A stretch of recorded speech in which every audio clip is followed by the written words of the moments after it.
ਭਾਜੀ ਪੱਠੇ ਕੁਤਰਨੇ ਨੇ ਇੱਥੇ ਬੈਠੇ ਜੀ। ਯਾਰ ਤੇ ਪੱਠੇ ਕੁਤਰਨੇ ਤੇ ਜਾ ਕੇ ਬਿਜਲੀ ਨਾਲ ਮੋਟਰ ਚਲਾ ਕੇ ਕੁਤਰੋ। ਉਹ ਬਿਜਲੀ ਸਵੇਰ ਦੀ ਨਹੀਂ ਆ, ਹੱਥ ਨਾਲ ਕੁਤਰਨੇ ਨੇ। ਯਾਰ ਤੁਹਾਡੇ ਕੋਲ ਲੁੱਕ ਕੇ ਤੇ ਮੈਂ ਇੱਥੇ ਬੈਠਾ ਵਾਂ ਤੇ ਹੁਣ ਪੱਠੇ ਵੀ ਹੱਥ ਨਾਲ ਕੁਤਰਨੇ ਨੇ। ਚੰਗੀ ਈਦ ਮਨਾਈ ਜਾ ਰਹੀ ਹੈ ਯਾਰ। ਯਾਰ ਇੰਨੇ ਜ਼ਿਆਦਾ ਪੱਠੇ ਹੱਥ ਨਾਲ ਕਿਸ ਤਰ੍ਹਾਂ ਕੁਤਰੇ ਜਾਣੇ ਨੇ। ਮੈਂ ਦੱਥਾ ਲਾਣਾ ਤੇ ਕੁਤਰੋ। ਚੰਗੀ ਯਾਰ ਵੀ ਈਦ ਹੈਗੀ ਹੈ।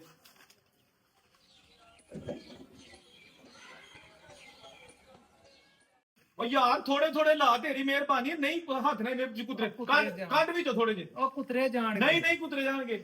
ਹੋਰ ਕੱਢ ਥੋੜੇ ਜਿਹੇ, ਹੋਰ ਕੱਢ ਥੋੜੇ ਜਿਹੇ। ਸਾਰੇ ਹੀ ਨਿਕਲ ਗਏ ਜੀ। ਆ ਹੁਣ ਠੀਕ ਹੈ। ਓ ਯਾਰ ਘੱਟ ਲਾ, ਤੇਰੀ ਮਿਹਰਬਾਨੀ। ਉਹ ਯਾਰ ਰਹਿਣ ਹੀ ਤੇ ਕੁਤਰਨੇ ਨਹੀਂ ਆ। ਭਾਈ ਮੈਂ ਲਾਵਾਂ ਕੋਈ ਪੱਠੇ ਥੋੜੇ ਲਾਣੇ ਨੇ। ਥੋੜੇ ਲਾਣਾ। ਆ ਕੱਢ ਵਿੱਚੋਂ ਜ਼ਿਆਦਾ ਹੋ ਗਏ ਨੇ। ਭਾਈ ਯਾਰ ਹੋਰ ਕੱਢ। ਭਾਈ ਫਿਰ ਉੱਕੇ ਹੀ ਕੱਢ ਲਈਏ। ਹੋਰ ਕੱਢ ਲਈਏ। ਆਹੋ ਚੱਲ ਚਲੋ ਕੱਢ ਹੋਰ ਥੋੜੇ ਜਿਹੇ। ਭਾਈ ਤੂੰ ਕੁੱਤਰ ਨਹੀਂ ਤੁਸੀਂ ਜਾਣ ਕੇ ਲੱਗੇ ਹੋ। ਜਾਣ ਤੇ ਛੁੱਟੀ ਜਾਨੂੰ, ਜਿੰਨਾ ਚਿਰ ਮੈਨੂੰ ਇੱਥੇ ਵਾਹੀ ਰੱਖਣਾ ਸੀ। ਹੁਣ ਤੁਰ ਤੇ ਗਈ ਇਹਨਾਂ ਤੋਂ ਕੁਤਰਨ ਪਿਆ ਪੀ।